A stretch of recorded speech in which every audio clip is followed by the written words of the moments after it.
हमने सामान्य रूप से कोशिकाओं के बारे में बहुत बात की है, लेकिन इस वीडियो में मैं पादप कोशिकाओं पर ध्यान केंद्रित करना चाहती हूँ, विशेष रूप से पादप कोशिका भित्ति। तो ये जो यहाँ दिखाया गया है, ये एक पादप कोशिका का चित्र है।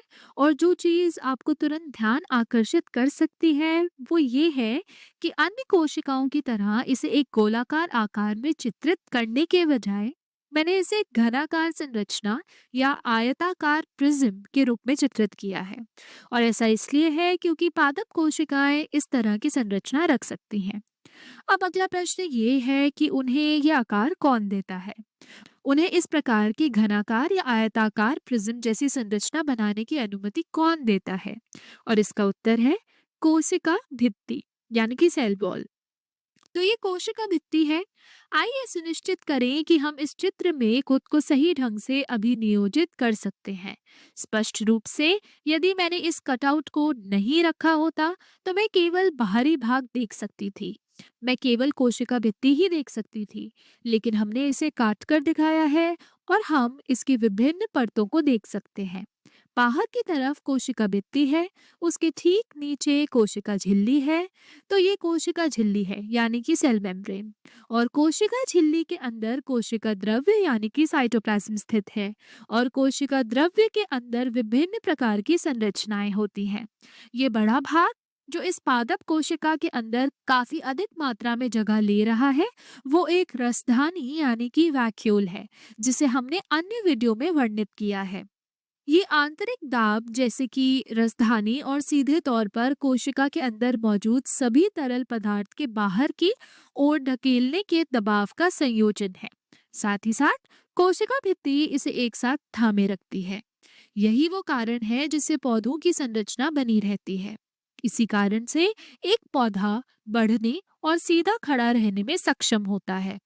तो ये मेरा पौधे का चित्र है। वास्तव में मेरे कमरे में एक पौधा है जिसे मैं अभी देख रही हूँ, और वो बढ़ने और सीधा खड़े रहने में पूरी तरह सक्षम है।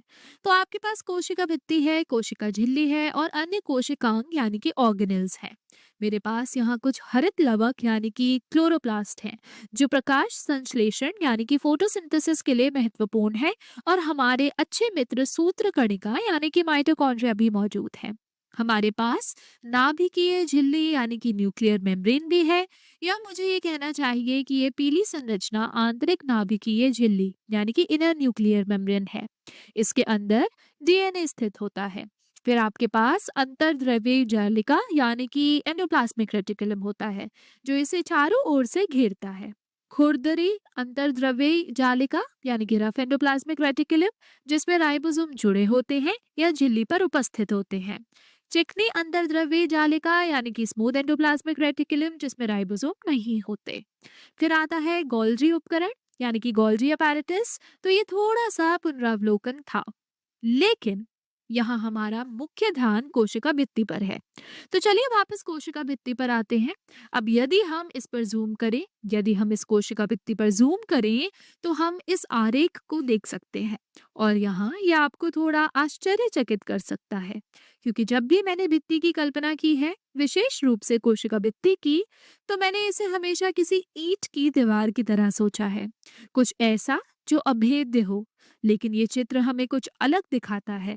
और स्पष्ट करने के लिए कि यहाँ क्या हो रहा है, तो हाँ, यहाँ हमारे पास लिपिड द्विपरत है और फिर उसके ठीक ऊपर हमारे पास कोशिका भित्ति है।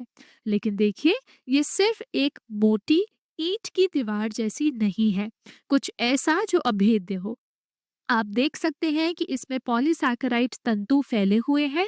तो इसमें सेल्यूलोज होता है, जिसे हमने ग्लूकोज के बहुलक के रूप में देखा है, जो एक निश्चित संरचना में व्यवस्थित होता है।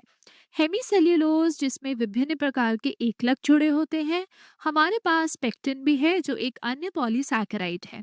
और इन सभी चीजों को आपने वास्तव में शायद खाया भी होगा, अगर आज नहीं तो संभवतः पिछले सप्ताह। जब हम आहार में फाइबर की बात करते हैं, तो हम सेल्यूलोज और पेक्टिन जैसी चीजों की बात कर रहे होते हैं। ये वो चीजें हैं जिन्हें आपका शरीर पचा नहीं सकता। जब आप पौधे खाते हैं तो आप वास्तव में इसे ग्रहण कर रहे होते हैं, क्योंकि आप उनकी कोशिका भित्ति खा रहे होते हैं। और ये कुछ दिलचस्प चीजें करता है, जैसे कि ग्लूकोज का अवशोषण धीमा करना आंतों में। ये जल को अवशोषित करता है, तो आप कह सकते हैं कि चीजें थोड़ी सरलता से पारित हो जाती हैं। लेकिन यहाँ मुख्य बात यह है कि ये सिर्फ एक दीवार नहीं है, ये वास्तव में अनुमति देता है, या ये एक दीवार है, ये आधिकारिक रूप से कोशिका भित्ति है, लेकिन ये एक मोटी अभेद्य दीवार नहीं है, जैसे कि आप अपने कमरे की दीवार के साथ जोड़कर सोच सकते हैं। आप देख सकते हैं कि इसमें छोटे अणुओं के प्रवाह के लिए जगह होती है, और ये वास्तव में एक जाल या एक कपड़े की तरह अधिक है। और इस तरह कोशिका झिल्ली को उन तरल पदार्थों और अणुओं तक पहुंच होती है जो कोशिकाओं के बीच स्थित होते हैं। अब चलिए स्पष्ट करें कि हम यहाँ क्या देख रहे हैं। ये जो परत यहाँ पर है, ये कोशिका झिल्ली है जो लिपिड द्वि परत होती है।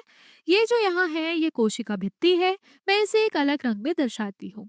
ये कोशिका भित्ति है, और फिर कोशिका भित्ति के ठीक ऊपर ये कोशिकाओं के बीच का स्थान है, जिसे हम मध्य पटलिका यानी कि मिडिल लैमेला कहते हैं।